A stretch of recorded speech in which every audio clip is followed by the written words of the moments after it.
श्री शिवाय नमस्तुभ्यम। हर हर महादेव। गुरुजी पंडित प्रदीप मिश्रा जी द्वारा नंदगांव नासिक में श्राद्ध के विशेष अवसर पर शिव महापुराण कथा शुरू हो गई है और आज तीसरे दिन मतलब 28 सितंबर की शिव महापुराण कथा पूर्ण हो चुकी है। आज की कथा में गुरुजी ने आज इंदिरा एकादशी का एक विशेष उपाय बताया है जिसे आप अभी शाम को और रात को भी अपने घर पर ही कर सकते हैं। उपाय के लिए आपको कुछ भी नहीं करना है, काफ़ी सरल उपाय है। क्या करना है आपको हम इस वीडियो में बताने वाले हैं। साथ ही कल है 29 सितंबर, श्राद्ध पक्ष की प्रदोष है और इस श्राद्ध पक्ष की विशेष प्रदोष में गुरुजी पंडित प्रदीप मिश्रा जी ने बिल्कुल नया मनोकामना पूर्ति उपाय सभी से करने को कहा है। यह उपाय आप अपने लिए स्वयं के लिए भी कर सकते हैं, अपने परिवार के किसी सदस्य के लिए भी कर सकते हैं और इसका अधिक से अधिक लाभ प्राप्त कर सकते हैं। यह उपाय बिल्कुल नया है। कैसे करना है इसके लिए आप इस वीडियो को अंत तक देखें ताकि कोई भी उपयोगी जानकारी आपसे न छूटे। 28 सितंबर श्राद्ध पक्ष में चल रही नंदगांव नासिक की शिव महापुराण कथा के तीसरे दिन की कथा में गुरुजी ने कुल 13 उपाय पत्र और उपयोगी जानकारियां दी हैं। सभी की जानकारी हम आपको इस वीडियो के माध्यम से देने वाले हैं। अगर किन्हीं कारणवश आपने आज की कथा नहीं सुन पाई है तो पूरी कथा का रास्ता तो आपको इस छोटे से वीडियो से प्राप्त होने वाला है। बढ़ते हैं आज की कथा की पहली विशेष जानकारी की ओर। कथा शुरू होते ही गुरुजी ने कहा, अगर आपको मनुष्य का शरीर मिला है तो हमें भगवान की अविरल भक्ति को प्राप्त करना है। अगर हम भगवान की भक्ति प्राप्त नहीं कर पा रहे हैं तो मानव जीवन लेने का कोई फायदा नहीं है। बढ़ते हैं आज की कथा की दूसरी विशेष जानकारी की ओर। गुरुजी ने कहा, आज पितृपक्ष की एकादशी भी है। जैसे हॉर्न बजाने वाले से ज़्यादा फायदा हॉर्न को सुनने वाले को होता है, उसी तरह शिव महापुराण कथा वाचने वाले से ज़्यादा फायदा शिव महापुराण कथा सुनने वाले को होता है। बढ़ते हैं आज की कथा की तीसरी विशेष जानकारी की ओर। गुरुजी ने कहा, पिछली शिव महापुराण कथा में एक ने हमसे प्रश्न पूछा था। अंतिम दिन शिव पुराण में प्रश्न आने के कारण उसका उत्तर हमने तब तो नहीं दे पाए थे, पर आज उत्तर देना चाहेंगे। हमसे एक व्यक्ति ने प्रश्न पूछा था कि आपका सनातन धर्म में आपके सनातनियों ने भगवान को व्यापार बना रखा है। आपके हिंदू धर्म में भगवान को सजा कर सुबह सुबह खड़ा कर देते हैं, तैयार कर देते हैं ताकि उनका व्यापार के रूप में उपयोग किया जा सके। तो इस पर गुरुजी ने कहा, हमारे यहाँ ऐसा व्यापार नहीं होता है, इसे व्यापार नहीं कहते हैं, क्योंकि हमारे यहाँ भगवान को जब हम तैयार करके उन्हें सामने लाते हैं तो इसका मतलब यह होता है कि भगवान अपने भक्त की पुकार के लिए दौड़े दौड़े उनके पास कभी भी किसी भी समय पहुँच सकते हैं। बढ़ते हैं आज की कथा की चौथी विशेष जानकारी की ओर। गुरुजी ने कहा, बिना भक्ति के भगवान की प्राप्ति नहीं होती है। जिस दिन आपके अंदर भक्ति जागृत होती है उस दिन आपको शिव की प्राप्ति होने में देर नहीं लगती है।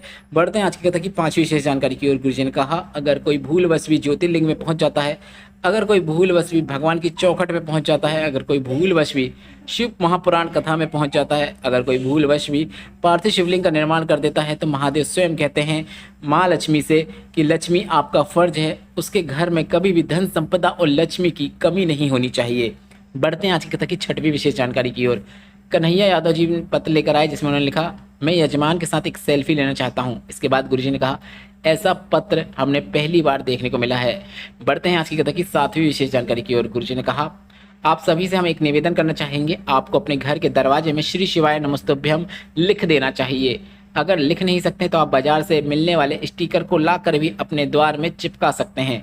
और गुरुजी ने कहा, 20 से 22 दिनों के अंदर ही आपको अपने घर में एक अच्छा वाइब्रेशन देखने को मिलेगा। इसके साथ ही आप 6 महीने बाद देखिएगा कि आपके जीवन में क्या अंतर आया है, क्योंकि स्वयं वेदव्यास जी ने लिखा है, श्री शिवाय नमस्तुभ्यम मंत्र का उच्चारण करने वाले का अगर आप मात्र मुख का दर्शन कर लेते हैं तो आपको कई प्रकार के पुण्य प्राप्त होते हैं और कई प्रकार के पाप आपके नष्ट हो जाते हैं।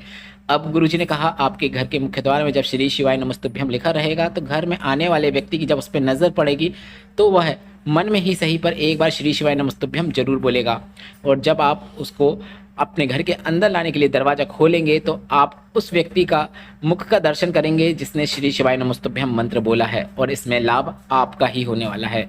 बढ़ते हैं आज की कथा की आठवीं विशेष जानकारी की ओर। नेहा कदम जी पत्र लेकर आए जिसमें उन्होंने लिखा, मुझे 2019 में कन्या हुई पर वह 2-3 साल बाद भी बोलना शुरू नहीं किया।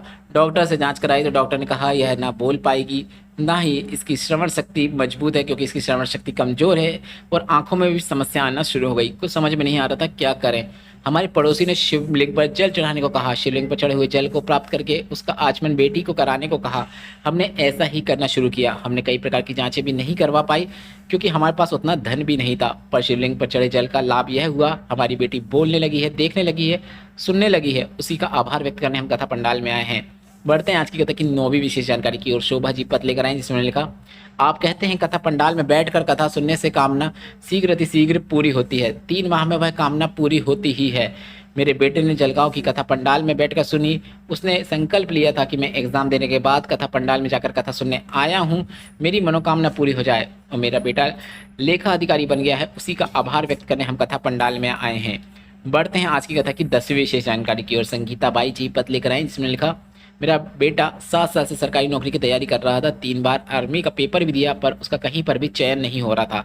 7 साल बाद मैंने उसे टीवी पर शिव महापुराण कथा आती है ऐसा बताया और कथा सुनने को कहा। शिवलिंग पर जल चढ़ाना शुरू करने को कहा। मेरे बेटे ने मेरा अनुसरण किया, शिवलिंग पर जल चढ़ाना शुरू किया और उसकी पुलिस में जॉब लग गई है। उसी का आभार व्यक्त करने हम कथा पंडाल में आए हैं। बढ़ते हैं आज की कथा की 11वीं विशेष जानकारी की ओर। गुरुजी ने कहा, आज अश्विन माह की एकादशी है जिसे हम इंदिरा एकादशी के नाम से भी जानते हैं। आज आपने कोई दान किया, पुण्य किया, नहीं किया, या फिर आपने आज कुछ भी नहीं किया, पर आपने आज शिव महापुराण कथा सुनी है तो आपका और हमारा कल्याण होना निश्चित है।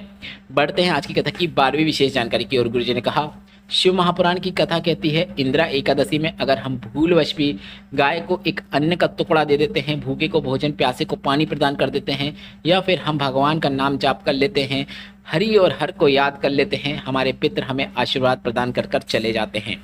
बढ़ते हैं आज की कथा की 13वीं विशेष जानकारी की ओर। एक पत्र आया जिसमें उन्होंने लिखा, मेरी बेटी 7 वर्ष की हो गई है। जब वह 5 वर्ष की थी तो उसका लीवर किडनी दोनों डैमेज हो गया था। गुरुदेव, ऐसा कोई हॉस्पिटल नहीं था जहां हमने इलाज ना कराया हो, पर सभी डॉक्टर ने हाथ खड़े कर दिए। फिर हमने सीहोर कुबेरेश्वर धाम में जाकर रुद्राक्ष लेकर आ गए। रुद्राक्ष वाला जल शिवलिंग पर चढ़ाकर उसका आचमन करना शुरू किया। आज मेरी बेटी पूरी तरीके से ठीक हो चुकी है, स्कूल जाना शुरू कर दी है। उसी का आभार व्यक्त करने हम कथा पंडाल में आए हैं। बढ़ते हैं आज की कथा की 14वीं और अंतिम विशेष जानकारी की ओर।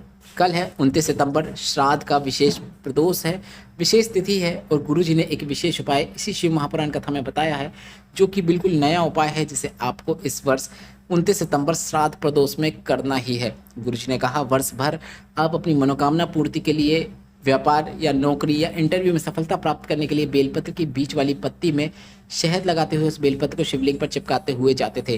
पर आपको इस श्राद्ध पक्ष में जो बेटा बेटी नौकरी इंटरव्यू के लिए बैठ रहे हैं या फिर कोई कामना जो पूरी नहीं हो रही है, तो उस कामना पूर्ति के लिए इस श्राद्ध के बचे हुए दिनों में एक विशेष उपाय करना है। इस उपाय को आपको 29 सितंबर श्राद्ध प्रदोष में करना ही है। आपको बेलपत्र की बीच वाली पत्ती में घृत लगाना है। अब घृत मतलब देसी गाय के घी से है। आपको बेलपत्र की बीच वाली पत्ती में घी लगाना है और इस बेलपत्र को आपको शिवलिंग के ऊपर अर्पित कर देना है। बेलपत्र को शिवलिंग के ऊपर इस प्रकार से अर्पित करना है कि बेलपत्र की जो डंडी होगी वह उत्तर दिशा की ओर हो। इसके साथ आपको अपना कर्म करना है, खूब मेहनत करना है, सफलता आपको निश्चित देखने को मिलेगी।